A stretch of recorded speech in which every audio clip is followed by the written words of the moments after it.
সবাইকে, আশা করি সবাই অনেক ভালো আছেন। আমি অনেক ভালো আছি।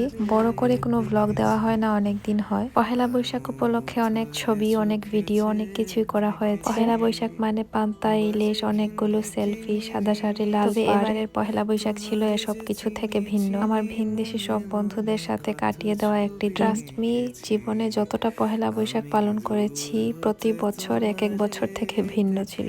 আগের মতো যে পহেলা বৈশাখ কাটাতাম এভাবে হয়তো বা আর কখনো কাটাতে পারবো না। তবে আমি এখানে আমার যে কমিউনিটি গড়ে নিয়েছি তাদের সাথে খুবই ভালোভাবে দিনটি কেটেছে।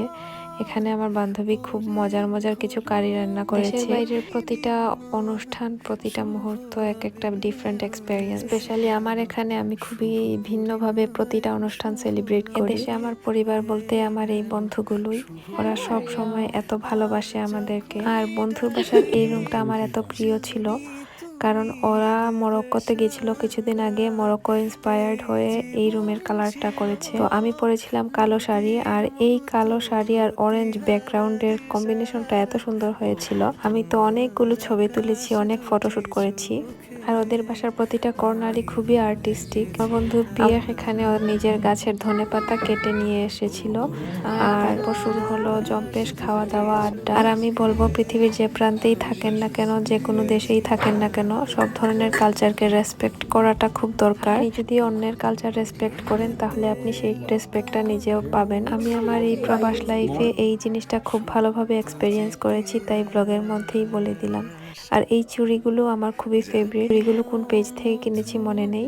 এই তো আমার হাজবেন্ড ওর ফেভারিট স্পটে বসেছিল খাওয়ার দাওয়ার। এই দিনের শেষটা ছিল খুবই মজার। আমরা সবাই গানের জগতের মানুষ, তো দিন শেষে সবাই মিলে জম্পেশ আড্ডা দিলাম আর গান গাইলাম। আমি বাংলায় অনেকগুলো গান গেয়েছি, ওরা ওদের ভাষায় অনেকগুলো গান গেয়েছে। সব মিলিয়ে এত ভালো একটা দিন কেটেছে বলে বোঝানো যাবে না। গানের গলা ভালো না থাকলেও সবাই অনেক এনজয় করেছে। আর ব্লগের শেষে আবারও বলে দিচ্ছি, যতই কালচারাল ব্যারিয়ার থাকুক, আমি বাঙালিই থাকবো।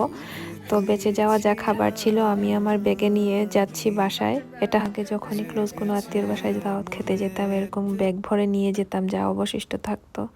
তো এই ছিল আমার একটি মিনি ব্লগ। সবাই অনেক ভালো থাকবেন।